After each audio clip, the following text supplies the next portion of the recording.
Hello friends, welcome to my channel PCS with Chauhan. तो guys यहाँ पे हम कर रहे हैं घटना चक्र उत्तर प्रदेश 2022। आज हम करेंगे पार्ट 5।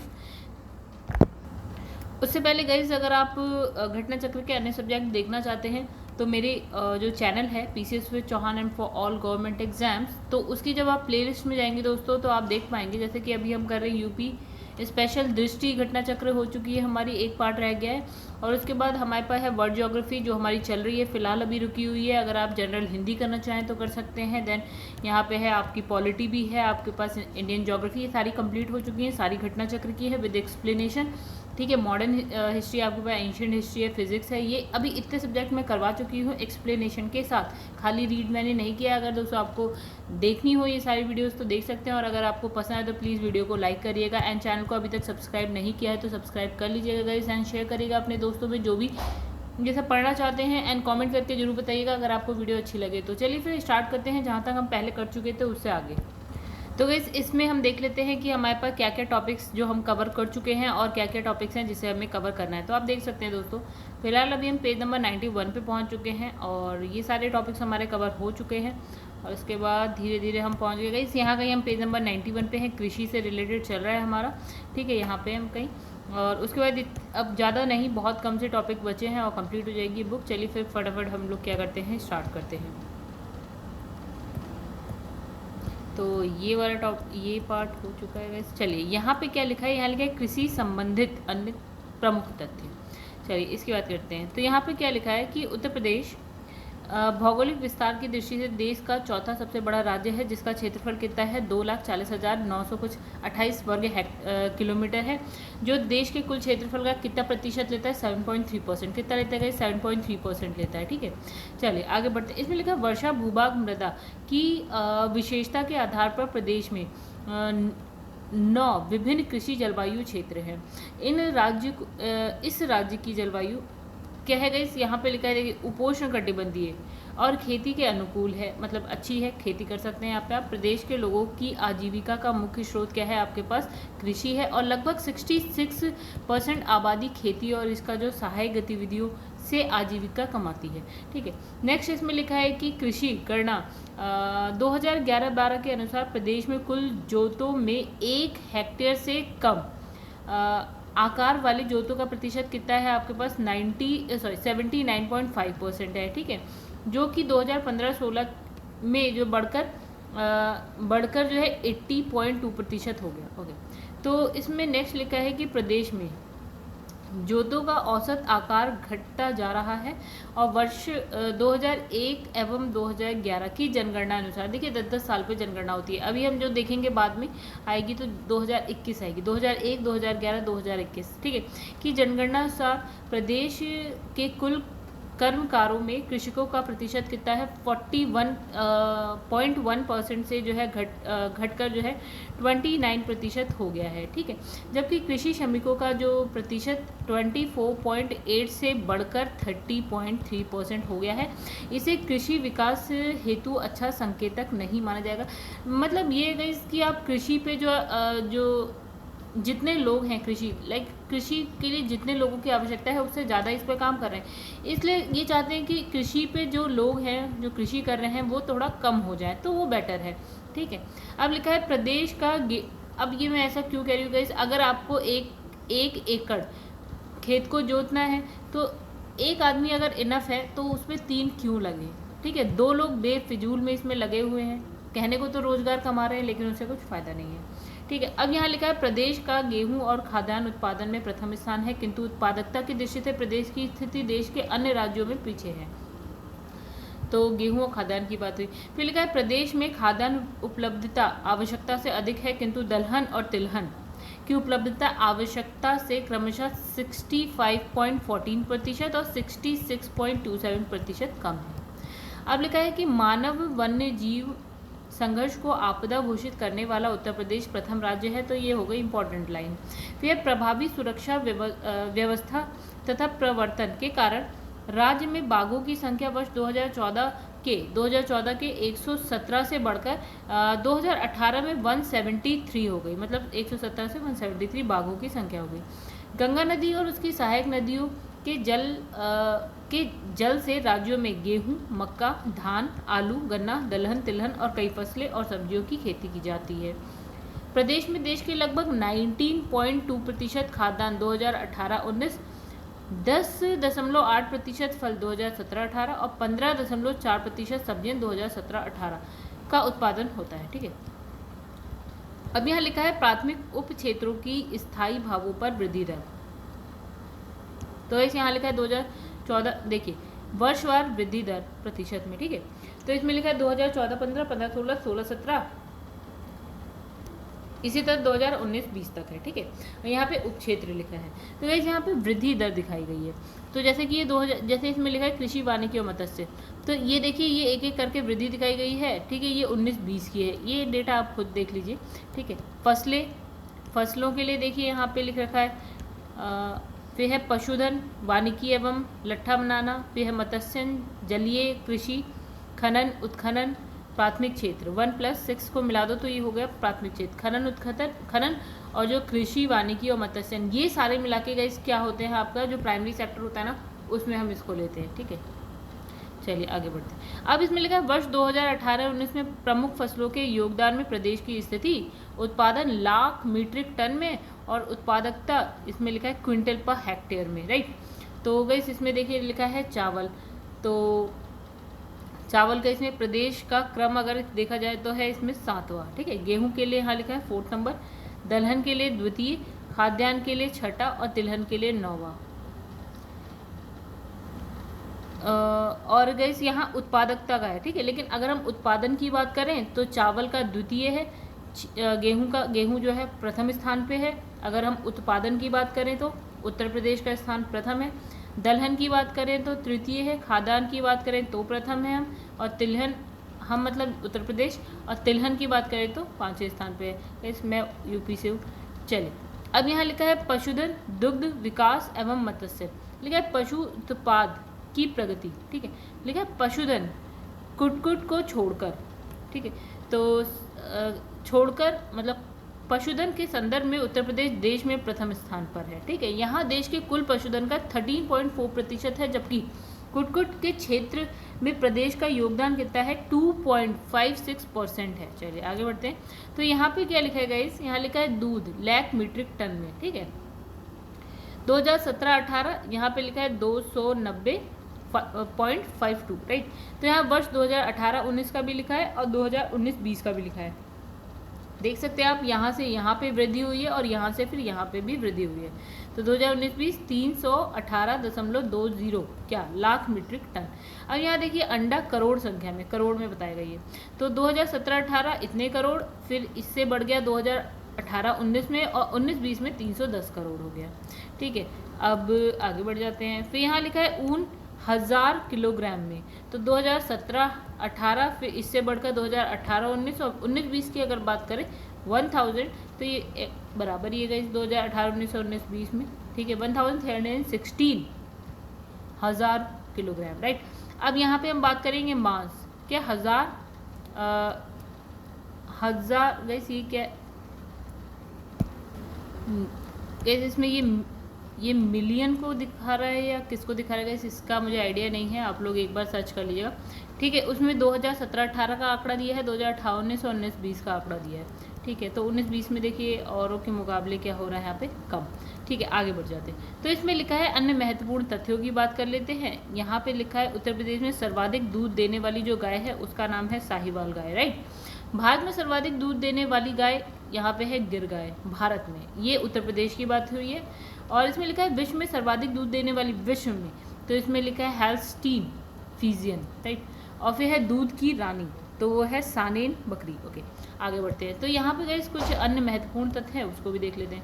अब लिखा है संपूर्ण आहार और बायो इंडिकेटर के रूप में मछली जैविक पर्यावरण का महत्वपूर्ण अंग है। क्या क्या, संपूर्ण आहार और बायो इंडिकेटर के रूप में मछली, मतलब इतनी इंपॉर्टेंट है, खानी चाहिए।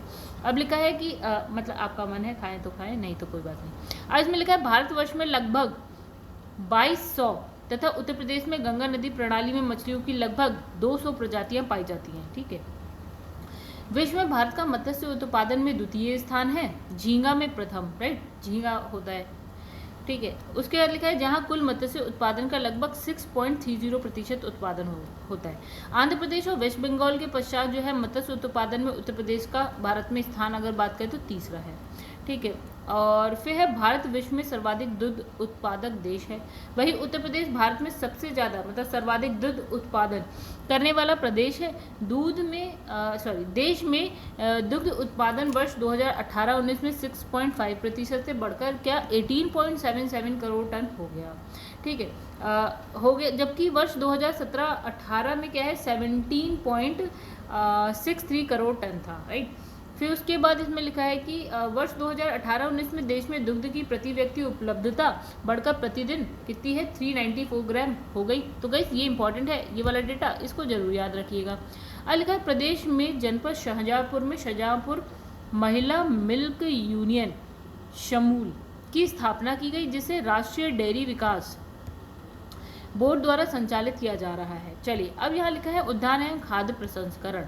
ओके, तो प्रदेश में बागानी क्षेत्र के समन्वित विकास के लिए समन्वित बागानी विकास मिशन, औषधि पौध मिशन, बुंदेलखंड एवं विंध्य क्षेत्र में औद्योगिक विकास, गुणवत्ता युक्त पान उत्पादन प्रोत्साहन आदि महत्वपूर्ण कार्यक्रम संचालित किए जा रहे हैं।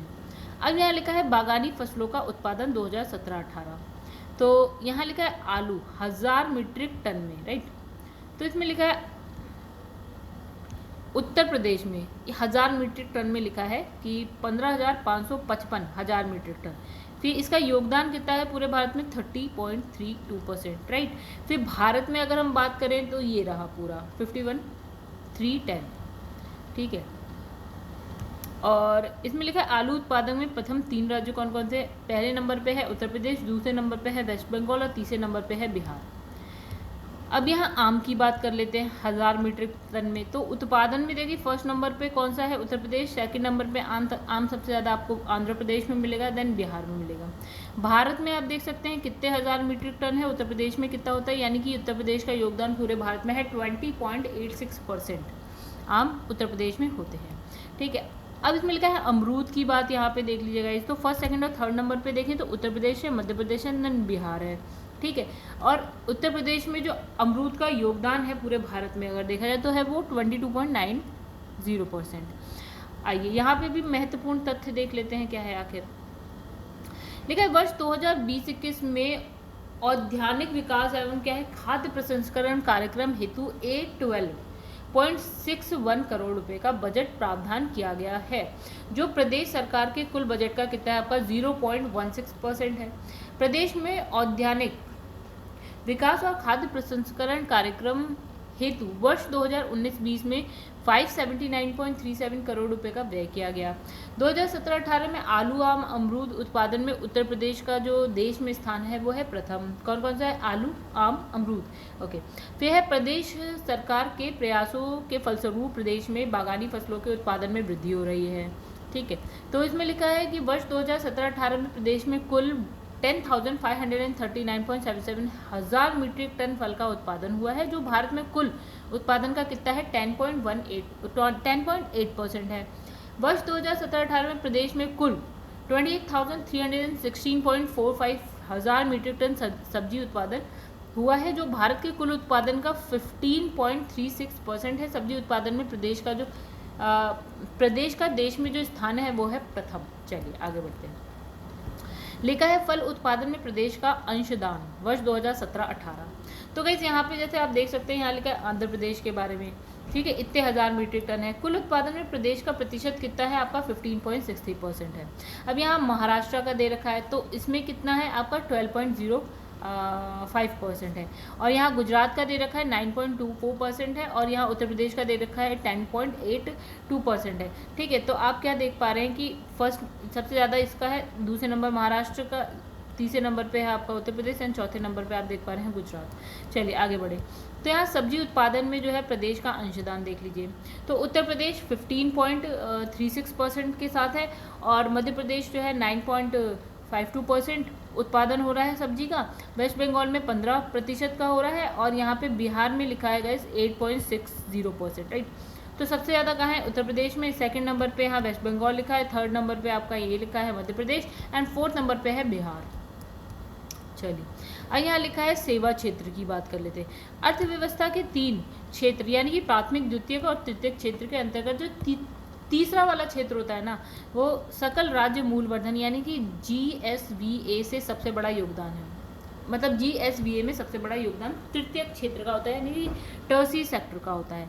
चलिए, सेवा क्षेत्र के बारे में कुछ लिखा है, देखते हैं। वर्ष 2019-20 के त्वरित अनुमानों के अनुसार स्थित कीमत यानी कि जो 2011-12 में होगी पर सेवा क्षेत्र का GSVA में लगभग 50.2% का अंशदान है, जबकि प्राथमिक और द्वितीयक क्षेत्र में देखिए अंशदान कितना है।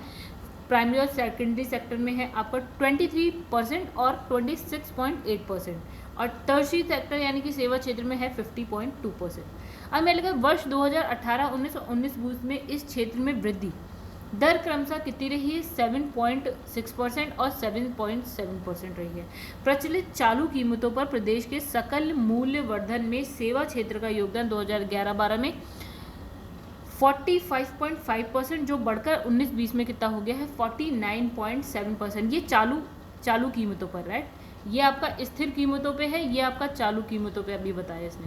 अब इसमें लिखा है सकल राज्य मूल वर्धन में तृतीयक क्षेत्र का योगदान अगर हम बात करें तो गाइस जैसे यहाँ लिखा है वित्तीय वर्ष, यहाँ लिखा है GSVA करोड़ रुपए में, और फिर इसमें वृद्धि दर लिखी है, और इसमें GSVA में योगदान परसेंट में लिखा है, ठीक है। और ये सारे के सारे हैं स्थिर कीमतों पर, राइट। तो 2011-12 में यहाँ पे करोड़ रुपए में आप देख सकते हैं, वृद्धि दर इसमें नहीं दर्शाया गया। GSVA में योगदान प्रतिशत में कितना है? 45.5%। 2016-17, 17-18, 18-19 और 19-20, ठीक है। जैसे कि आप यहाँ पे देख पा रहे हैं, डेटा भी लिखा है तारा, ठीक है। यहाँ 55.5% था, यहाँ बढ़ गया, यहाँ बढ़ा है, फिर यहाँ भी बढ़ा है और यहाँ पे भी बढ़ा है। तो गाइस वृद्धि आप देख सकते हैं कितनी है, राइट। आगे बढ़ते हैं। तो 2019-20 50.2% और यहाँ पे है 7.7%। अब लिखा है स्वास्थ्य एवं चिकित्सा की भी बात कर लेते हैं। तो लिखा है लोक कल्याणकारी राज्य की मुख्य प्राथमिकता जन साधारण को बेहतर चिकित्सा और स्वास्थ्य सेवाएं उपलब्ध कराना है। स्वास्थ्य सेवा के अंतर्गत उन समस्त प्रयासों को सम्मिलित किया जाता है जिसमें जीवन प्रत्याशा, शारीरिक शक्ति व योग्यता तथा कार्य क्षमता आदि की वृद्धि होती है, ठीक है। चलिए गाइस, ओके, वीडियो चल रही है। तो यहाँ पे देखिए लिखा है प्रदेश में जन्म दर, मृत्यु दर, प्राथमिक वृद्धि दर प्रति हजार में और शिशु मृत्यु दर प्रति हजार जीवित जन्म पर, ठीक है। ये सारे हम देखते हैं। तो देखिए यहाँ पे है कुल, फिर यहाँ लिखा है शहरी और यहाँ लिखा है ग्रामीण, और ये सारे हम बात कर रहे हैं उत्तर प्रदेश के। तो यहाँ पे गाइस आप जन्म दर देख सकते हैं 25.6 है, शहरी 22.5 है यानी कम है, और यहाँ पे थोड़ी सी ज़्यादा है ग्रामीण में। यहाँ पे अभी जागरूकता की कमी है शायद इसलिए, ठीक है। मृत्यु दर में देखिए शहरी आपकी है 5.3 है और यहाँ पे है 7%, और टोटल अगर हम देखें तो है 6.6%, ठीक है। ओ सॉरी, परसेंट नहीं है, 6.6। आज में लिखा है प्राकृतिक वृद्धि दर, तो यहाँ पे है 19.0, 17.2 और 19.6। शिशु मृत्यु दर की बात करें तो 43 है, ठीक है। इसमें प्रति हजार जीवित जन्म पर लिखा है, ठीक है गाइस। और यहाँ पे है आपका 35 यानी शहर में, शहरी क्या है 35 कम है, ठीक है। और यहाँ पे वहीं ग्रामीण थोड़ी सी ज़्यादा है, ठीक है, 46 है। चलिए आगे बढ़ जाते हैं। तो इसमें लिखा है देश एवं प्रदेश में जन्म दर, मृत्यु दर, प्राकृतिक वृद्धि दर प्रति हजार में और शिशु मृत्यु दर प्रति हजार जीवित जन्म पर। फिर से आप देख सकते हैं गाइस, ठीक है। अब हम यहाँ पे बात कर रहे हैं, यहाँ लिखा है देश एवं प्रदेश में, ठीक है। तो चलिए आइए आगे बढ़ते हैं। तो यहाँ पे लिखा है 2009 के आंकड़े दिए हैं, यहाँ पे 2018 के दिए हैं। ये भारत लिखा है, ये उत्तर प्रदेश लिखा है, ये भारत लिखा है, ये उत्तर प्रदेश लिखा है। तो गाइस आप देख सकते हैं जन्म दर भारत में और उत्तर प्रदेश में, ठीक है। और मृत्यु दर भी आप देख सकते हैं। चलिए हम 2018 के आंकड़े देखते हैं, ठीक है। तो देखिए जन्म दर भारत में कितनी है 20 है, और यहाँ पे उत्तर प्रदेश में 25.6 है। मृत्यु दर 6.2 और यहाँ पे है उत्तर प्रदेश में 6.6। प्राकृतिक वृद्धि दर प्रति हजार में, ठीक है, 13.8 और यहाँ हो गया 19। अब शिशु मृत्यु दर ये भी हजार में देखा जाता है, 32 भारत में है लेकिन प्रदेश में ज़्यादा है। अभी प्रदेश की, भारत को देखते हुए प्रदेश की स्थिति थोड़ी सी आपको ख़राब लगेगी, ठीक है। अब इसमें लिखा है श्रम शक्ति एवं सेवा योजन। श्रम शक्ति का अभिप्राय 15 से 56 आयु वर्ग की जनसंख्या से लगाया जाता है। इसी वर्ग के व्यक्तियों से रोजगार हेतु उपलब्ध रहने की अपेक्षा की जाती है। मतलब आपको इसमें क्या एक ये डेटा याद रखना है, कौन से उम्र के लोगों को हम इसमें लाते हैं, ठीक है। तो वर्ष 2011 की जनगणना अनुसार प्रदेश में 15 से 59 आयु वर्ग की जनसंख्या कितनी है गाइस? 1114.42 लाख, ठीक है। जो प्रदेश की कुल जनसंख्या का कितना प्रतिशत है? 55.77% है, जिससे हम अपेक्षा करते हैं कि जो कमाए आजीविका ऐसी हो कि वो अपने घर को संभाल सके, राइट। अब इसमें लिखा है प्रदेश में कुल कर्मकारों में 28.96% कृषक के रूप में, 30.3% कृषि श्रमिक के रूप में एंड 5.92% पारिवारिक उद्योग धंधों में, और इसमें लिखा है 34.82% अन्य कार्यों में लगे हुए हैं। तो गाइस इसमें हम अगर पूरा देखें तो देखा जाए तो अन्य कार्यों को अगर हटा दो, क्योंकि इसमें बहुत सारे आ गए, तो सबसे ज़्यादा आप यहाँ पे किस में देखा प्रतिशत कृषि रूप में, और यहाँ पे है आपका ये टोटल है। तो प्रदेश में कुल कर्मकारों में इतने जो है आपके 28% कृषक के हैं, ठीक है, और कृषि श्रमिक हो गए। तो मतलब ये जो सारे हैं ना ये खेती से जुड़े हुए हैं, यानी कि कृषि से जुड़े हुए हैं। अब लिखा है उत्तर प्रदेश में कुल कर्मकारों की संख्या और उनका प्रतिशत वितरण, राइट। तो देखिए फिर से वही बात आ गई, अभी देखते हैं। तो इसमें लिखा है कौन कौन है, ठीक है, और इसमें इकाई लाखों में, लाख, ठीक है। चलिए कर्मकारों की संख्या 2001 का दे रखा है, जनगणना के हिसाब से दे रखा होगा 2001 और 11। कर्मकारों का प्रतिशत दे रखा है गाइस, ठीक है। चलिए प्रतिशत देखेंगे, अब संख्या के हम क्या करेंगे, ठीक है, संख्या वैसे भी याद नहीं होने वाली। और ये देखिए कृषक देखिए 2001 41.1% और यहाँ पे आपका हो गया 29, ठीक है, तो कम हो गया। कृषि श्रमिक भी देखिए यहाँ पे है 24.8, यहाँ है 30.3। पारिवारिक 5.6, 5.9। अन्य हो गया आपका 28.5 एंड 34.8। चलिए आगे बढ़ जाते हैं। सतत विकास लक्ष्य यानी कि हम सस्टेनेबल डेवलपमेंट गोल की बात करते हैं, यानी कि सतत विकास लक्ष्य उत्तर प्रदेश का प्रदर्शन, ठीक है। जो सस्टेनेबल डेवलपमेंट गोल है उसमें हम अपने प्रदेश का जो है आपका क्या बात करेंगे, प्रदर्शन की बात करेंगे कि कैसा चल रहा है। आज देखा नीति आयोग ने संयुक्त राष्ट्र द्वारा, तो नीति आयोग ने संयुक्त राष्ट्र द्वारा निर्धारित सतत विकास लक्ष्यों यानी कि SDG इसके आधार पर भारत की प्राथमिकताओं के अनुरूप सूचकांक तैयार किया है। वर्ष 2019 में नीति आयोग की रिपोर्ट में 17 में से 16 SDG यानी कि सस्टेनेबल डेवलपमेंट गोल को शामिल किया गया। कितने में से? 17 में से 16। टोटल कितने थे? 17, लेकिन जो आपका नीति आयोग की रिपोर्ट में है 17 में से 16 को क्या किया गया, शामिल किया गया, जबकि 2018 में 13 लक्ष्यों को ही शामिल किया गया। तो गाइस ये भी आपको थोड़ा बहुत आइडिया होना चाहिए 2019 में, 2018 में, ठीक है। आज मैंने कहा नीति आयोग ने 30 दिसंबर 2019 को सतत विकास लक्ष्य भारत सूचकांक के दूसरे संस्करण में राज्यों और केंद्र शासित प्रदेशों के प्रदर्शन पर एक रिपोर्ट जारी करी कि किसने कैसा काम किया है। समग्र सुधार के शीर्ष 3 राज्यों में उत्तर प्रदेश उच्चतम है, जिसने जो है 2018 में अपने समग्र स्कोर यानी 42 से सुधार कर 2019 में 55 कर लिया, मतलब अच्छा प्रदर्शन। तो लक्ष्य नंबर 6, 7 और 9 में जो है बड़ा सुधार हुआ है। और लक्ष्य 6 में क्या है, देखिए अब सुधार क्या है, लक्ष्य 6 आखिर क्या है, तो यह है स्वच्छ पानी और स्वच्छता, ठीक है। लक्ष्य 9 की अगर हम बात करें तो उद्योग, नवाचार, बुनियादी सुविधाएं, तो इसमें क्रमशः 39 एंड 34 अंक है। और 7 की अगर बात करें तो सस्ती एवं प्रदूषण मुक्त ऊर्जा, तो इसमें कितना है अभी अंक जो है प्रदेश का, वो है 40। चलिए आगे बढ़ते हैं। तो सतत विकास लक्ष्य में प्रदेश का प्रदर्शन देख लेते हैं गाइस। तो देखिए टोटल हमने कहा कितने गोल है, मतलब कितने लक्ष्य हैं, तो 17। तो 17 के 17 में देखते हैं क्या हाल है। तो यहाँ पे देखिए गाइस लक्ष्य सबसे पहले गरीबी उन्मूलन, तो इसका जो नोडल विभाग है वो है ग्राम्य विकास, राइट। अब इसमें प्रदर्शन 2018 का दे रखा है और 2019, तो 2018 में जो स्कोर था 2019 में यहाँ पे थोड़ा सा हुआ है खराब, यानी 40 हो गया, ठीक है। रैंक थी 23 से हो गई है 24, ठीक है। उसी तरह शून्य भुखमरी में हमारी जो रैंक देखिए 25 से 24, यहाँ पे भी थोड़ा कम। विभाग की बात करें, नोडल विभाग खाद्य एवं रसद विभाग, कृषि विभाग, राइट। फिर उत्तम, तीसरा गोल क्या है, उत्तम स्वास्थ्य और खुशहाली, ठीक है। इसमें विभाग कौन सा है, नोडल विभाग, वो है चिकित्सा एवं स्वास्थ्य। तो इसमें स्थिति क्या है, 29 से 27 हो गई है, ठीक है, यानी स्कोर क्या हो गया आपका स्कोर देखिए यहाँ पे 25 था स्कोर, यहाँ पे हो गया 34, ठीक है। अब आप कहेंगे भैया स्कोर बड़ा, रैंक क्यों कम हो गई? तो गाइस रैंक क्या है, हो सकता है कि किसी अन्य राज्य ने इससे अच्छा प्रदर्शन किया हो, राइट, इससे अच्छा फिलहाल, ओके।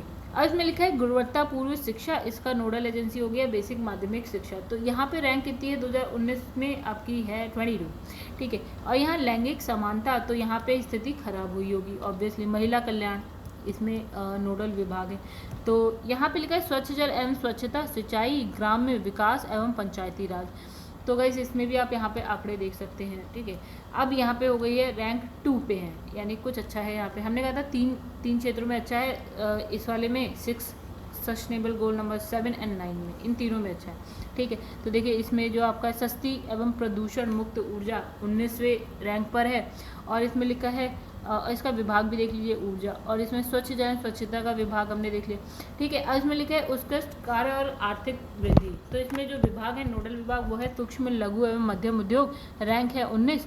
फिर लिखा है उद्योग नवाचार बुनियादी सुविधाएं औद्योगिक विकास, यहाँ रैंक है 10, ठीक है। अब इसमें लिखा है असमानताओं की में कमी, तो समाज कल्याण, और इसमें रैंक है हमारी 25 पे है। संवहनीय शहर एवं समुदाय, ठीक है। तो यह है नगर विकास, और यहाँ पे रैंक हो गई आपकी 9, स्कोर हो गया 56। तो यहाँ पे लिखा है देखिएगा इस, बाकी देखिए जो 2018-19 का था, तो 2018 में हमने 13 गोल लिए थे, ठीक है, सारे तो नहीं लिए थे, तो इसमें देखिए डेटा भी नहीं है सबका, ठीक है। चलिए आगे बढ़ते हैं। संवहनीय उपभोग एवं उत्पादन में आप देख सकते हैं, जलवायु परिवर्तन में, जलीय जीवों की सुरक्षा में, थलीय जीवों की सुरक्षा, शांति न्याय एवं सतत संस्थान, और यहाँ पे लिखा है लक्ष्य हेतु भागीदारी, इन सब में आप देख सकते हैं, ठीक है। अब यहाँ पे देखिए लिखा है राज्य आय की अग्रिम अनुमान वर्ष 2020-21। तो गाइस देखिए, तो यहाँ लिखा है GSVA प्रचलित मूल्यों पर, यहाँ पे है प्रतिशत वितरण, GSVA स्थायी। देखिए एक होता है प्रचलित मूल्य जो अभी चल रहे हो, और स्थायी यानी कि जो 2011-12 के मूल्य हैं उस पर, और यहाँ पे लिखा है वृद्धि दर प्रतिशत में, ये दे रखा है आपको, ठीक है। तो गाइस इसमें हमारे पास देखिए इतना आप रट तो नहीं सकते, थोड़ा अंदाजा आप इसमें लगा सकते हैं। अब मूल्य तो आपको याद होने से रहे, प्रतिशत में आप एक बार देखना चाहें तो आप देख सकते हैं, और क्षेत्र हम बता देते हैं, कृषि वानिकी एवं मत्स्य, फल पशुधन, फिर इसमें लिखा है वानिकी एवं लट्ठा बनाना, फिर है मत्स्य एवं जलीय कृषि, खनन उत्खनन, ठीक है। और इसमें प्राथमिक में 1 N+2 यानी कि 1, और ये सारे 1 के ही पॉइंट है, N+2, ठीक है। तो आगे बढ़ जाते हैं। इसमें लिखा है विनिर्माण, विद्युत गैस एवं जल आपूर्ति एवं अन्य उपयोगी सेवाएं, फिर है निर्माण कार्य, इसमें द्वितीय क्षेत्र में 3 और 5, विनिर्माण एवं निर्माण कार्य आ जाता है, ठीक है। इसमें लिखा है व्यापार, मरम्मत, होटल एवं जलपान गृह, परिवहन, संग्रहालय एवं संचार, रेलवे, अन्य संसाधनों पर परिवहन, भंडारण, संचार एवं प्रशासन संबंधी सेवाएं, वित्तीय सेवाएं, स्थावर संपदा, आवास गृहों का स्वामित्व एवं व्यावसायिक सेवाएं, लोक प्रशासन एवं रक्षा व अन्य सेवाएं। तो गाइस अगर तृतीय क्षेत्र की बात करें तो 6 से लेकर 11 तक सारे ही आते हैं, ठीक है। देखिए ये रहे 6 से लेकर 11 तक जितने भी हैं ये सारे ही आते हैं आपका टर्सी सेक्टर यानी तृतीय क्षेत्र में, ठीक है। इसमें लिखा है सकल राज्य मूल्यवर्धन, GSVA आधार मूल्य पर आप डेटा देख सकते हैं, और इसमें सकल राज्य घरेलू उत्पाद, ठीक है, बाजार मूल्य पर आप देख सकते हैं प्रति व्यक्ति आय रुपये 2020-21 प्रचलित मूल्यों पर, ठीक है। तो उत्तर प्रदेश में लिखा है 65,431, और अगर हम भारत की बात करें तो 1,26,968 ये है आपका प्रति व्यक्ति आय, पर कैपिटल इनकम, ठीक है। यहाँ पे देखिए स्टार लिखा है, इसमें लिखा है प्रथम अग्रिम अनुमान वर्ष 2020-21 के अनुसार। चलिए आगे बढ़ जाते हैं। लिखा है उत्तर प्रदेश आर्थिक समीक्षा 2020-21 अन्य महत्वपूर्ण बिंदु। चलिए आइए इसे थोड़ा सा जूम करके देखेंगे हम लोग। इसमें लिखा है राजकोषीय घाटे का GSDP, ठीक है, से प्रतिशत वर्ष 2015-16 में 2.63% के स्तर पर था, जो वर्ष 2018-19 में घटकर 2.38% के स्तर पर रहा। अब दूसरा है महिलाओं और बेटियों की सुरक्षा, सम्मान और स्वावलंबन हेतु मिशन शक्ति की शुरुआत की गई, जो इनकी आत्मविश्वास में वृद्धि करने में सहायक होगी। अब है आपका नमामि गंगे और ग्रामीण जलापूर्ति योजना व लघु सिंचाई एवं भूगर्भ जल विभाग की योजनाओं के बेहतर समन्वय एवं अनुश्रवण हेतु नमामि गंगे तथा ग्रामीण जलीय विभाग का गठन किया गया। फिर लिखा है कि बैंकिंग नेटवर्क मार्च 2020 तिमाही में औसतन एक आउटलेट प्रति 2.41 वर्ग किलोमीटर से बढ़कर औसतन 2.28 वर्ग किलोमीटर हो गया है। अब जून 2020 की स्थिति के अनुसार प्रदेश में कुल 18,988 बैंक शाखाओं, 18,549 ATM और 69,401 बैंक मित्रों और Indian post payment bank limited की 76 शाखाओं के माध्यम से प्रदेश के समस्त नागरिकों को बैंकिंग सुविधाएं उपलब्ध कराई जा रही हैं। ठीक है, अब यहाँ लिखा है कृषि प्राथमिकता प्राप्त क्षेत्र एवं कमजोर वर्गों हेतु ऋण के भाग क्रमशः 28.98%, 58.34% एंड 18.94% रहे हैं। फिर बात हुई है MSME व्यवसायिक इकाइयों, कृषकों, समाज के पिछड़े वर्गों को आर्थिक सहायता एवं रोजगार प्रदान करने के उद्देश्य से भारत सरकार द्वारा मई 2020 में आत्मनिर्भर भारत पैकेज की घोषणा की गई। नेक्स्ट है आपका उत्तर प्रदेश प्रधानमंत्री जन धन योजना के अंतर्गत देश में सर्वाधिक 6.63 करोड़ खाते, यानी कि आपका प्रतिशत में देखें तो 16.48% खोलते हुए प्रथम स्थान पर है। अब इसमें लिखा है उत्तर प्रदेश किसानों को देय अनुदान का भुगतान DBT के माध्यम से करने और मंडी अधिनियम में संशोधन करने वाला देश का पहला राज्य बन गया। फिर लिखा है कि वर्ष 2018-19 में प्रदेश में 581.03 मीट्रिक टन लक्ष्य के सापेक्ष 604,15,000 मीट्रिक टन खाद्यान्न उत्पादन हुआ, जो अब तक का सर्वाधिक रिकॉर्ड उत्पादन है। फिर बात करेंगे माननीय मुख्यमंत्री द्वारा detection of soybean in milk powder हेतु PCDF एंड NDDB द्वारा विकसित टेस्टिंग स्ट्रिप का शुभारंभ किया गया है और PCDF द्वारा विकसित इस जांच प्रणाली को NDDB द्वारा मिल्क डे 1 जून 2018 पर इनोवेशन अवार्ड दिया गया। तो गाइस ये भी याद रखिएगा, 1 जून जो होता है आपका मिल्क डे। ओके, अब लिखा है मेरठ, लखनऊ, वाराणसी, प्रयागराज, झांसी में विटामिन ए और विटामिन डी युक्त 45 पराग दूध का विक्रय प्रारंभ कराया गया। फिर प्रदेश में प्रथम महिला दुग्ध उत्पादक सहकारी संघ लिमिटेड शाहजहाँपुर में स्थापित किया गया। फिर स्वच्छ भारत मिशन के अंतर्गत उत्तर प्रदेश ने देश में प्रथम स्थान प्राप्त किया। देश में मनरेगा मजदूरी दर 182 रुपये प्रति मानव दिवस से बढ़कर 201 रुपये निर्धारित कर दी गई है। फिर प्रधानमंत्री आवास योजना ग्रामीण, दो है ना, शहरी और ग्रामीण। तो ग्रामीण के अंतर्गत सितंबर 2020 तक 14.30 लाख आवासों का निर्माण कराया जा चुका है। योजना के परफॉर्मेंस इंडेक्स में प्रदेश देश में पहले स्थान पर है।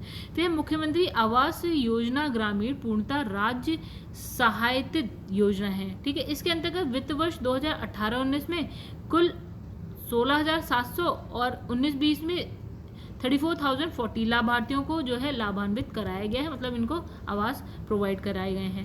फिर इसमें लिखा है कि भारत सरकार द्वारा पंचायती राज विभाग के राष्ट्रीय ग्राम स्वराज अभियान को वर्ष 2019-20 में ई-गवर्नेंस पुरस्कार से सम्मानित किया गया। नेक्स्ट इसमें लिखा है प्रदेश में ईज ऑफ डूइंग बिजनेस में निरंतर सुधार हुआ है और प्रदेश को अचीवर्स राज्यों की श्रेणी में स्थान प्राप्त हुआ है। अब यहाँ है वर्ष 2020 में भारत सरकार द्वारा जारी ease of doing business report में उत्तर प्रदेश ने पिछले वर्ष जो है 12वीं रैंक से बड़ी छलांग लगाते हुए दूसरी रैंक हासिल करी है। वित्त वर्ष 2020-21 में मुख्यमंत्री शिक्षुता प्रोत्साहन योजना प्रारंभ की गई है। इस योजना के तहत युवाओं को उद्योगों में प्रशिक्षण के साथ साथ मासिक प्रशिक्षण भत्ता प्रदान किया जाएगा।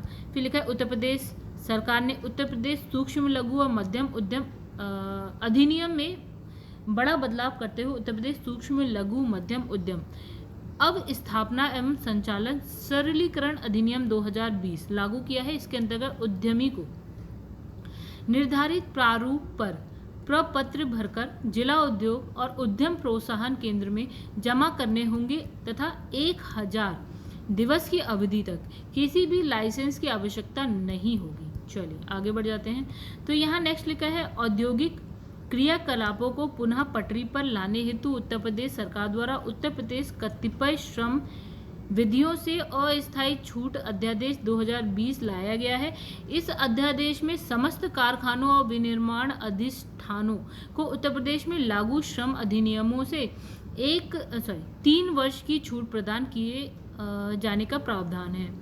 फिर है देश में कुल खनिज उत्पादन के अनुमानित मूल्य के संदर्भ में राष्ट्रीय उत्पादन में प्रदेश का 5% का योगदान है। प्रदेश में मार्च 2018 में सेवा क्षेत्र में 10.47 लाख कर्मचारी सार्वजनिक क्षेत्र में कार्यरत हैं।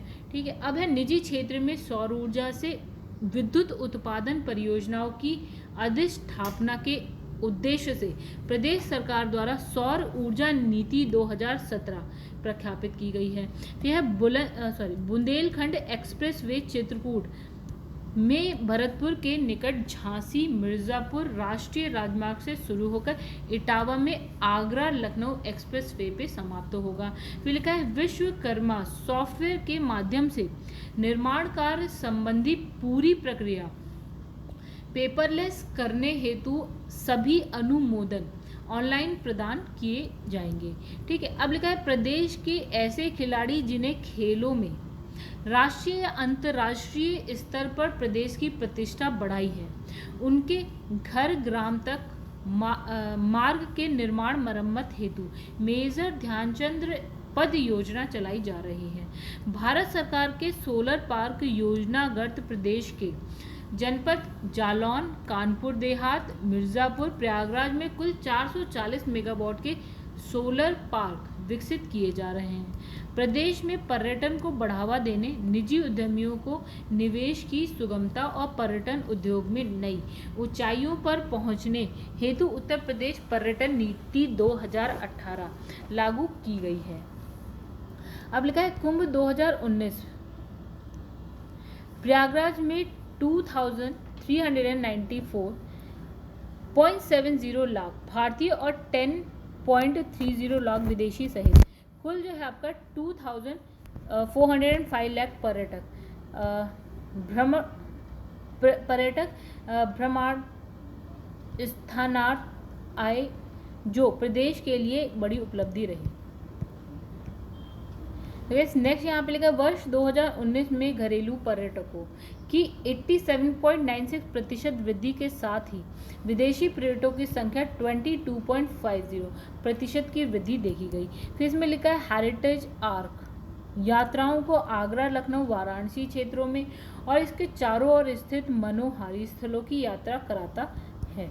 ठीक है, अब लिखा है कि आपका SGPGI लखनऊ में एडवांस डायबिटीज एवं एंडोक्राइन साइंसेज सेंटर की स्थापना किया जाना क्या है प्रस्तावित है। ओके, प्रदेश के 18 मंडलों में कक्षा 6 से लेकर 12 तक निःशुल्क आवासीय शिक्षा प्रदान करने हेतु अटल आवासीय विद्यालयों की स्थापना की जा रही है।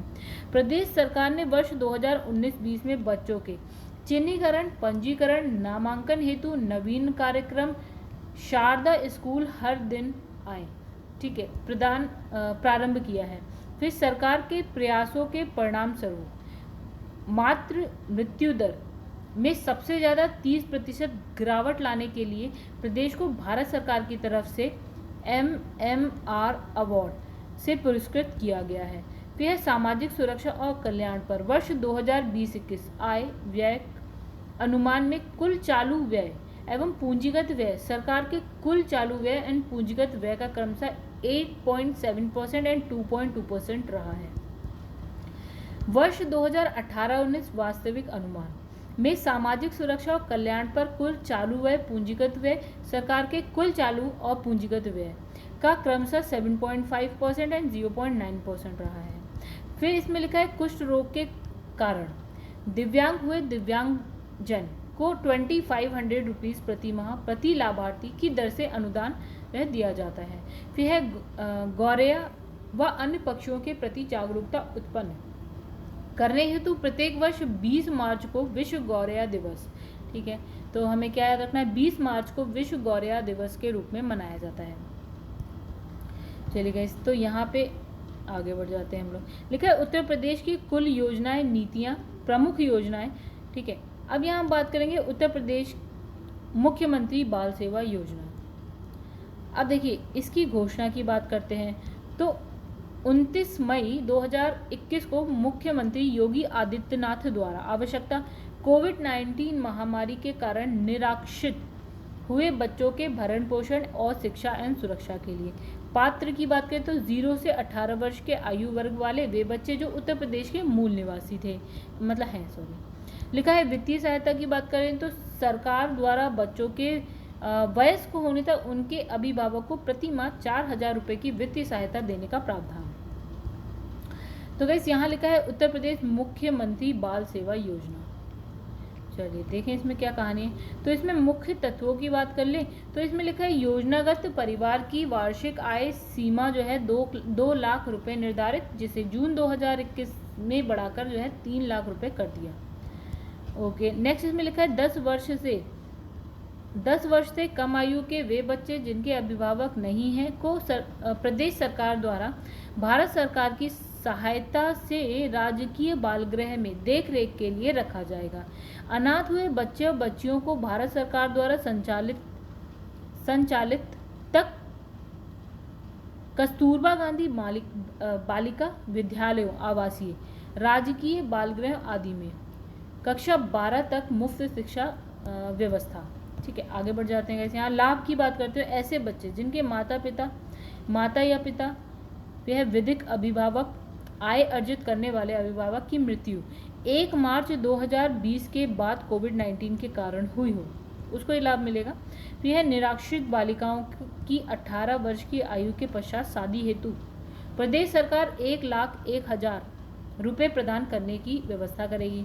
फिर उच्चतर माध्यमिक एवं व्यावसायिक शिक्षा ग्रहण कर 18 वर्ष की आयु तक के बच्चों को टैबलेट, लैपटॉप का वितरण कराने की व्यवस्था। बच्चों के चल अचल संपत्ति की सुरक्षा की व्यवस्था, ये भी सरकार का काम होगा, ठीक है। आगे बढ़ जाते हैं। तो गाइस यहाँ लिखा है उत्तर प्रदेश कोविड इमरजेंसी वित्त पोषण योजना। अच्छा, यहाँ लिखा है उत्तर प्रदेश कोविड इमरजेंसी वित्त पोषण योजना के बारे में यहाँ पढ़ते हैं। तो 15 मई 2021 को उत्तर प्रदेश मंत्रिमंडल ने इस योजना को मंजूरी प्रदान की। इसके तहत प्रदेश में कोविड से संबंधित आवश्यक सामग्री के विनिर्माण की चालू इकाइयों का विस्तार एवं नई इकाइयों की स्थापना पर राज्य सरकार वित्तीय सहायता प्रदान करेगी। चलिए अब यहाँ बात करते हैं गाइस यहाँ पे वित्तीय सहायता की। तो पात्र इकाइयों को प्लांट, मशीनरी और यंत्रों की स्थापना हेतु कुल व्यय का 25% या अधिकतम 10 करोड़ रुपए तक की वित्तीय सहायता की कैपिटल सब्सिडी के रूप में प्रतिपूर्ति की जाएगी। GSTMSE योजना के तहत भुगतान की गई राशि की प्रतिपूर्ति भी राज्य सरकार द्वारा की जाएगी। ये वित्त सहायता इकाई के कार्यरत होने के दावे के आधार पर दी जाएगी, ठीक है। अब यहाँ पे देखिए क्या लिखा है, यहाँ लिखा है प्रमुख तथ्य। तो ये योजना जो है अधिसूचना जारी होने के 1 वर्ष तक प्रभावी रहेगी। योजना का लाभ लेने हेतु पात्र इकाई को किसी भी कॉमर्शियल बैंक या सिडबी में आवेदन करना होगा।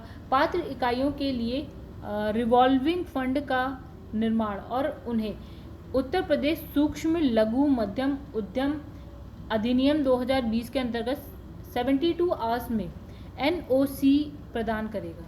फिर यहाँ लिखा केंद्र सरकार से संबंधित NOC दिलवाने में फास्ट ट्रैक मोड में मदद करने की व्यवस्था, ठीक है। आगे लिखा है शहरी प्रवासियों के लिए किफ़ायती किराए की आवास योजना।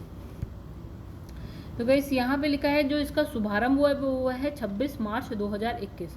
प्राथमिकता किस किस को दी गई? विधवाओं, कामकाजी महिलाओं को, अल्पसंख्यक, अनुसूचित जातियां, अनुसूचित अन्य जातियां, अन्य पिछड़े वर्ग के लोग।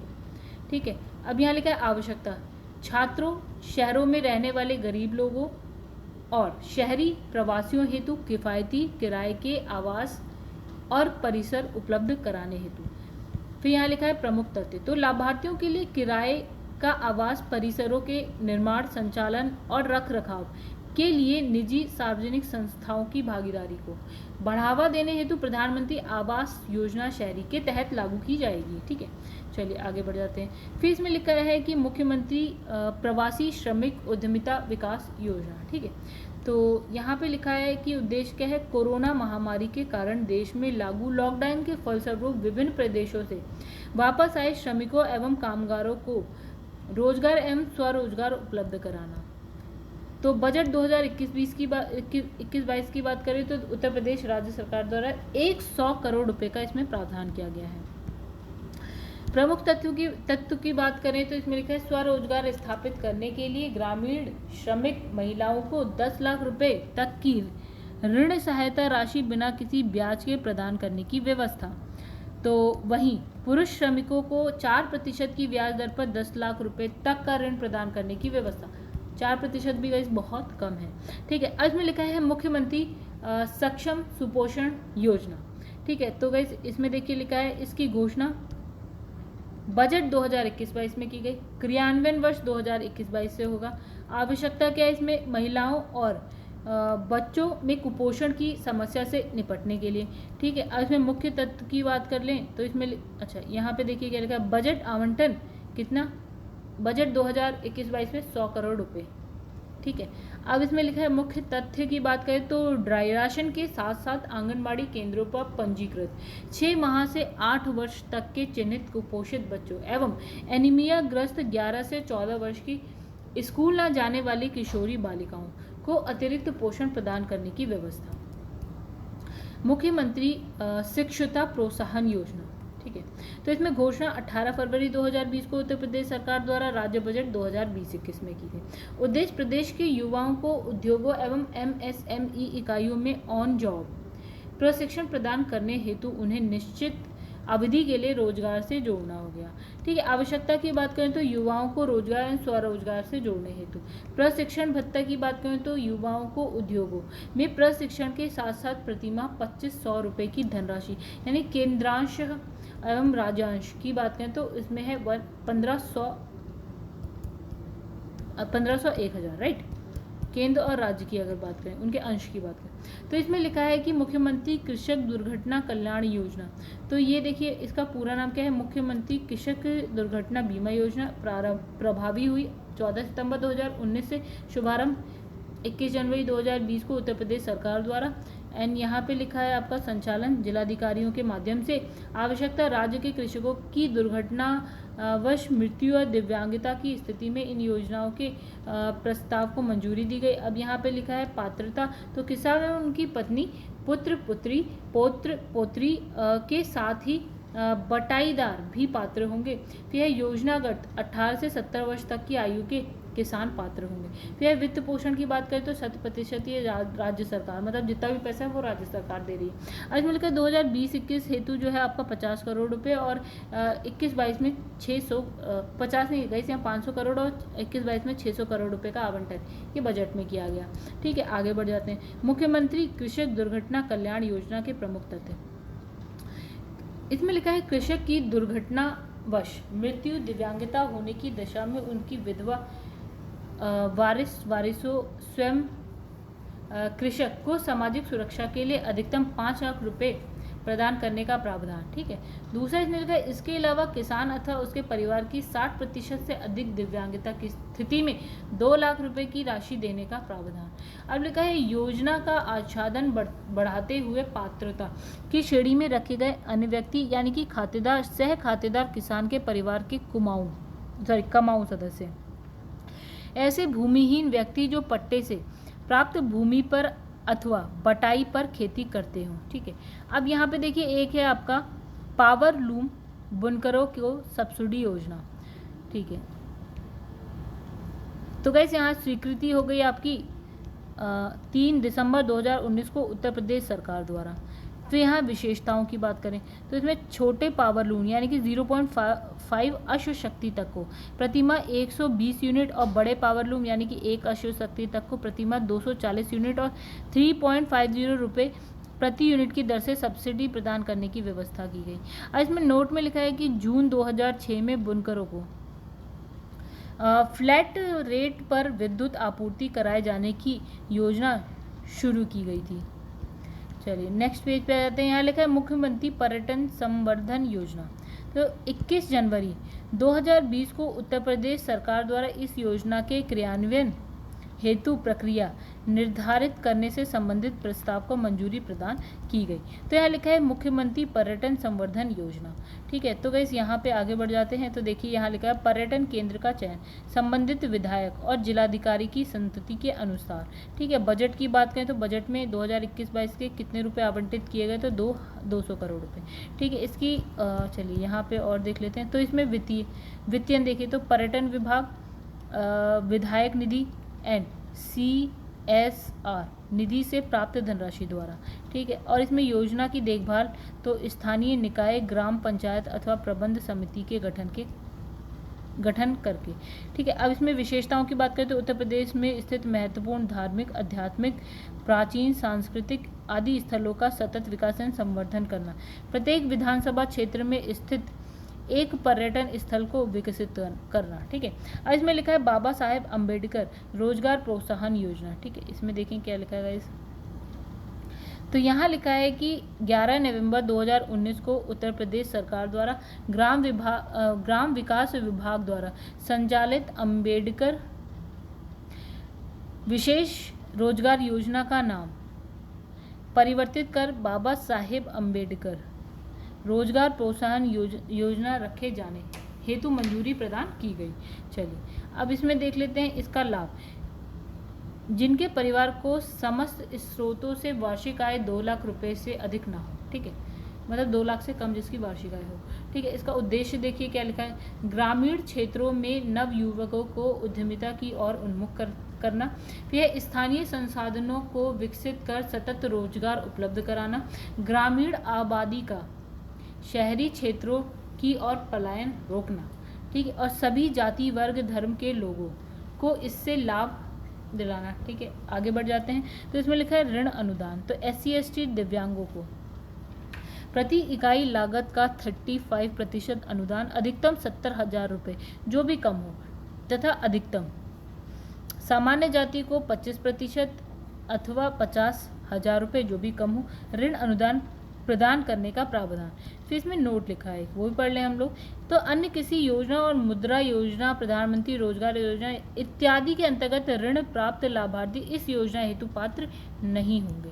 फिर इसमें लिखा है पात्रता, तो न्यूनतम आयु इसमें दे रखी है 18 वर्ष, अधिकतम आयु दे रखी है 65 ईयर्स।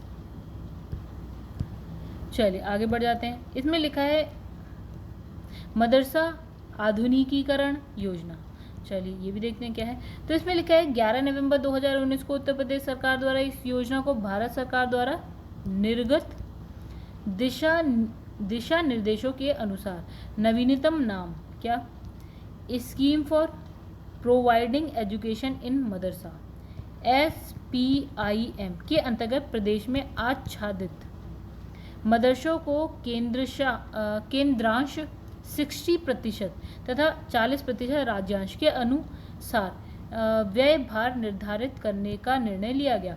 वर्तमान में प्रदेश में मदरसा आधुनिकीकरण योजनागत 7,578 मदरसा आच्छादित है। अब यहाँ लिखा है Uttar Pradesh core network development परियोजना। तो इसमें प्रस्ताव कब 20 अगस्त 2019 को उत्तर प्रदेश सरकार द्वारा विश्व बैंक से ऋण से प्रस्तावित, मतलब ऋण कहाँ से लिया, विश्व बैंक से। अब लिखा है योजना के रोड सेफ्टी घटक, इसके अंतर्गत देखिए एक है परिवहन विभाग, गृह पुलिस विभाग, लोक निर्माण विभाग, के कार्यों को मंजूरी, ठीक है। अब इसमें लिखा है कुल लागत की बात करें तो 46.72 मिलियन अमेरिकी डॉलर लग रहे हैं, ठीक है। उसके बाद यहाँ पे बात करें परियोजना की कुल लागत तो 570 मिलियन अमेरिकी डॉलर, जिसमें से 400 मिलियन अमेरिकी डॉलर की राशि कौन दे रहा है, यहाँ ऋण के रूप में हम ले रहे हैं विश्व बैंक से, और शेष जो है राज्य सरकार द्वारा वहन की जाएगी, यानी 170 मिलियन अमेरिकी डॉलर। और इसमें लिखा है मुख्यमंत्री निराश्रित बेसहारा गौवंश सहभागिता योजना, तो वैसे इसकी मंजूरी 6 अगस्त 2019 को उत्तर प्रदेश सरकार द्वारा। इसकी विशेषता क्या है, इन योजनागत निराश्रित बेसहारा गौवंश इच्छुक कृषकों, पशुपालकों, अन्य व्यक्तियों को सुपुर्द किए जाएंगे, ठीक है।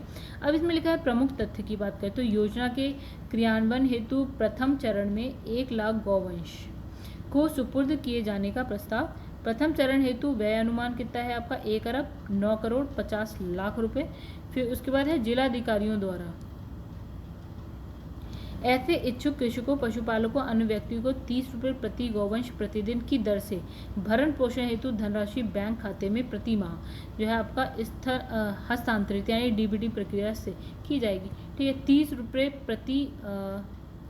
प्रति गौवंश प्रतिदिन, राइट। तो गाइस अगर आपके पास एक है तो 30 रुपये और इसे आप 30 दिन तक कर दें तो 900 रुपये, ठीक है। चलिए आगे बढ़ते हैं। तो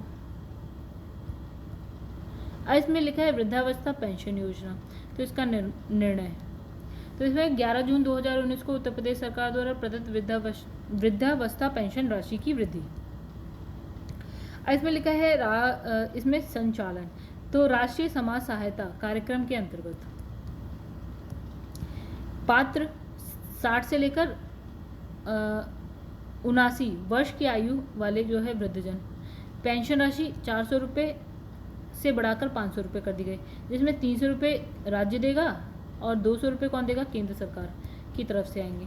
अब इसमें लिखा है कि 80 वर्ष एवं उससे अधिक आयु वर्ग के वृद्धजनों को 500 रुपये की धनराशि प्रति माह 100% केंद्र द्वारा दी जाएगी पेंशन के रूप में, ठीक है। अब इसमें कन्या सुमंगला योजना, तो इसका संचालन की बात करें तो महिला कल्याण विभाग द्वारा, ठीक है। इसके लाभ की बात करें तो किसी परिवार में अधिकतम 2 बच्चियों को, ठीक है, मिलेगा ये इसका लाभ, ठीक है। किसी महिला को यदि पहले प्रसव से बालिका या दूसरे प्रसव से जुड़वा बालिका हो तो तीनों को लाभ देने का प्रावधान है। यदि किसी परिवार द्वारा अनाथ बालिका गोद ली गई है तो परिवार की जैविक संतानों और विधिक रूप से गोद ली संतानों को शामिल करते हुए अधिकतम 2 बालिकाएं इसमें क्या होंगी, लाभान्वित होंगी। तो बजट में अगर हम बात करें तो 2021-22 के बजट में इसमें, ठीक है, कितने रुपए, 1200 करोड़ रुपए राशि आवंटित की गई। प्रमुख तथ्य की बात करें तो लाभार्थियों की पारिवारिक वार्षिक अधिकतम आय सीमा कितनी होनी चाहिए, 3 लाख रुपए, ठीक है। और इसमें लिखा है वित्तीय सहायता, तो जन्म से लेकर बेटी के स्नातक शिक्षा पूरी होने तक 6 चरणों में जो है 15 हज़ार मतलब 15,000 रुपये प्रत्येक प्रदेश सरकार द्वारा देने का प्रावधान है, ठीक है। अब यहाँ पे लिखा है कि 1 अप्रैल 2019 से 6 श्रेणियों में दिया जाएगा। इसमें लिखा है कि शुभारंभ 25 अक्टूबर 2019 को उत्तर प्रदेश सरकार द्वारा किया गया, ठीक है। प्रधानमंत्री सुपोषण घर योजना, तो इसमें मंजूरी देख सकते हैं। इसमें लिखा है कि 20 नवंबर 2018 को उत्तर प्रदेश सरकार द्वारा प्रदेश के 10 जिलों में ब्लॉक स्तर पर 28 मुख्यमंत्री सुपोषण घर स्थापित करने हेतु सहयोग स्वास्थ्य विभाग के सहयोग से अति कुपोषित बच्चों हेतु प्रत्येक ब्लॉक CHC PHC में सुपोषण घर की स्थापना की गई। फिर इसमें लिखा है व्यय अनुमान कितना आ रहा है, 28 मुख्यमंत्री सुपोषण घर पर प्रति माह 16,800 रुपये का व्यय आ रहा है, ठीक है, अनुमान किया गया है।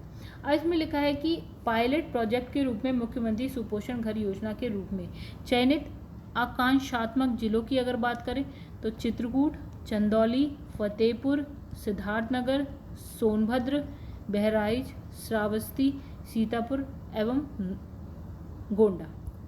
चलिए आगे बढ़ जाते हैं। तो यहाँ लिखा है सामान्य सुविधा केंद्र प्रोत्साहन योजना, तो इसका शुभारंभ, तो लिखा है एक जनपद एक उत्पाद ODOP योजना के प्रभावी क्रियान्वयन के लिए उत्तर प्रदेश सरकार द्वारा विशेषता ODOP में चिन्हित उत्पादों के उत्पादन से लेकर वितरण तक समस्त अवयवों से संबंधित सुविधाएं उपलब्ध कराना। फिर बात करेंगे प्रमुख अवयव की, तो कच्चा माल है, डिज़ाइन, उत्पादन प्रक्रिया, गुणवत्ता सुधार, अनुसंधान एवं विकास, पर्यावरण आदि। फिर बात करेंगे प्रमुख तत्व, तो सामान्य सुविधा केंद्र की स्थापना, संचालन, देखभाल का कार्य स्पेशल पर्पस व्हीकल SPV द्वारा क्रियान्वित। बात करेंगे मुख्यमंत्री किसान एवं सर्वहित बीमा योजना। उद्देश्य राज्य के किसानों एवं कमजोर वर्गों के लोगों को राज्य सरकार द्वारा वित्तीय और सामाजिक सुरक्षा उपलब्ध कराना। फिर पात्रता की बात करेंगे तो ऐसे मुखिया या रोटी अर्जक जिसकी आयु 18 वर्ष से 70 वर्ष के मध्य है एवं जो खातेदार सह खातेदार के रूप में खतौनी में दर्ज है या जिसकी पारिवारिक वार्षिक आय 75,000 रुपये से कम है। फिर बात करेंगे मुआवजा की, तो पात्र मुखिया की दुर्घटनावश मृत्यु दिव्यांगता की दशा में अधिकतम 5 लाख रुपए देने का प्रावधान। फिर है पात्र मुखिया रोटी अर्जन के स्वयं एवं परिवार के सभी सदस्यों के दुर्घटना होने पर 2.5 लाख रुपए तक का मुफ्त इलाज तथा आवश्यकता पड़ने पर 1 लाख रुपए तक के कृत्रिम अंग लगाए जाने की व्यवस्था। चलिए आगे बढ़ जाते हैं। तो गाइस नेक्स्ट इसमें लिखा है मुख्यमंत्री किसान एवं सर्वहित बीमा योजना प्रमुख तथ्य। तो यहाँ पे लिखा है,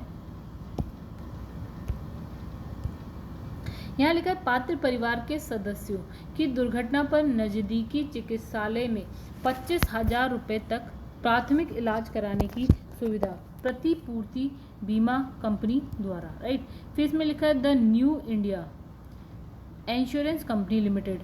ओ सॉरी गाइस, यहाँ पे इसके बाद हम पढ़ते हैं ये।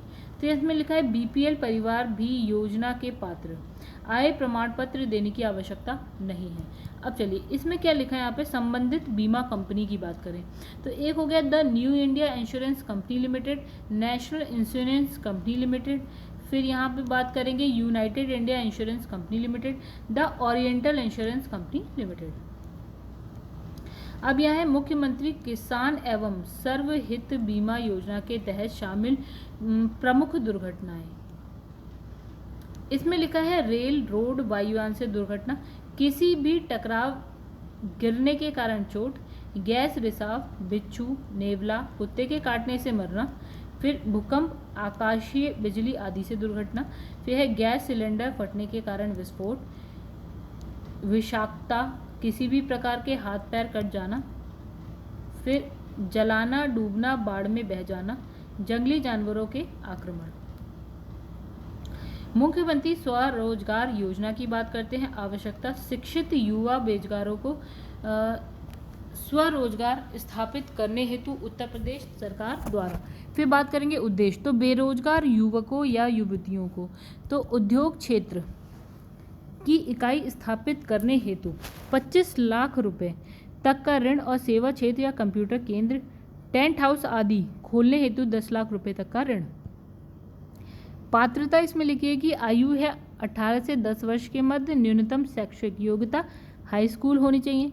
ठीक है। और इसमें लिखा है साथ ही किसी राष्ट्रीय बैंक संस्था में डिफॉल्टर ना हो।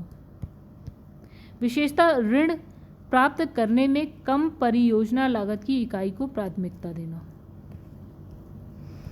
मुख्यमंत्री आवास योजना ग्रामीण, इसको लागू किया गया 30 जनवरी 2018 को। वित्त पोषण 100% राज्य सरकार द्वारा। बजट की अगर बात करें 2021-22 के तो 369 करोड़ रुपए।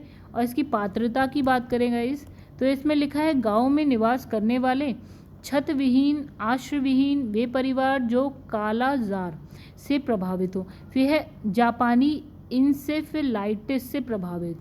ठीक है। प्रधानमंत्री आवास योजना ग्रामीण की पात्रता से आच्छादित SECC 2011 के आंकड़ों पर आधारित सुविधा में वर्तमान पात्र सूची में ना हो।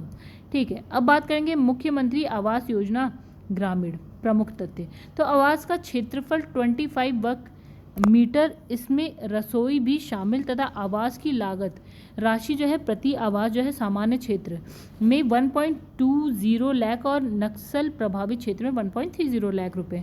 फिर आवास के साथ शौचालय का निर्माण स्वच्छ भारत मिशन और मनरेगा के अंतर्गत। फिर यहाँ बात करेंगे आवास का आवंटन, तो प्राथमिकता के आधार पर परिवार की महिला सदस्य, ठीक है, या संयुक्त रूप से पति पत्नी के नाम, या महिला सदस्य के ना होने पर पुरुष को आवंटित। इसमें लिखा है मुख्यमंत्री आवास योजना ग्रामीण में संशोधन 16 मार्च 2021 को उत्तर प्रदेश मंत्रिपरिषद द्वारा किया गया, ठीक है।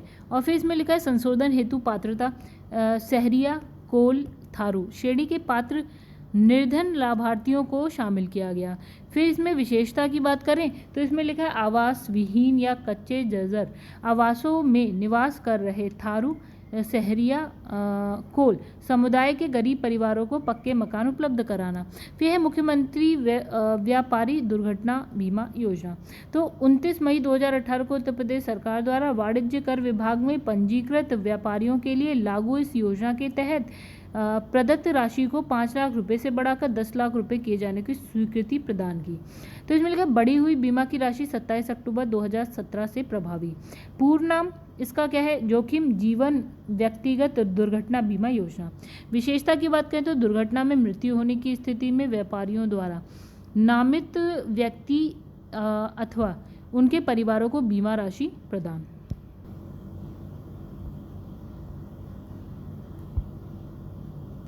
तो गाइस अभी की वीडियो में इतना ही। गाइस अगर आप मेरे चैनल पे जाते हैं PCS with Chauhan and for all government exam, तो गाइस यहाँ पे आप लोग प्लेलिस्ट में जाएंगे तो आप देख सकते हैं कि घटना चक्र की कौन सी बुक मैंने कंप्लीट करवाई। जैसे कि अभी यूपी स्पेशल चल रहा है, दृष्टि घटना चक्र है, और आपकी वर्ड ज्योग्राफी आप करना चाहते हैं तो कर सकते हैं घटना चक्र की, और जनरल हिंदी भी आप कर सकते हैं सीसेट के लिए, और भी जैसे आपका लेखपाल का एग्ज़ाम है उसके लिए, और बहुत सारे एग्ज़ाम हैं जिसके लिए आप कर सकते हैं। और प्लस आप पॉलिटी कर सकते हैं, यानी कि जो आपका राज्य जो घटना चक्र की है, ठीक है। और यहाँ पे है इंडियन ज्योग्राफी आप कर सकते हैं, फिर मॉडर्न हिस्ट्री है आपके पास, एंशिएंट हिस्ट्री है आपके पास, फिजिक्स है, और ये सारी की सारी आप विद एक्सप्लेनेशन है यहाँ पे देखेंगे। ऐसा नहीं है मैंने सिर्फ रीड किया है, ठीक है, ये मैंने एक्सप्लेन किया है पूरा। अगर आपको पसंद आए तो गाइस वीडियो को जरूर लाइक करिएगा, एंड चैनल को अभी तक आपने सब्सक्राइब नहीं किया है तो गाइस सब्सक्राइब कर लीजिएगा, एंड अपने दोस्तों में ज़रूर शेयर करिएगा जिसको भी इंटरेस्ट है घटना चक्र की बुक्स को विद एक्सप्लेनेशन पढ़ने का, और कमेंट करके ज़रूर बताइए कि आपको वीडियो कैसी लगी। चलिए गाइस, जो अब लास्ट वीडियो और आएगी हमारी, और उसके बाद क्या है हम इस बुक को कंप्लीट कर देंगे।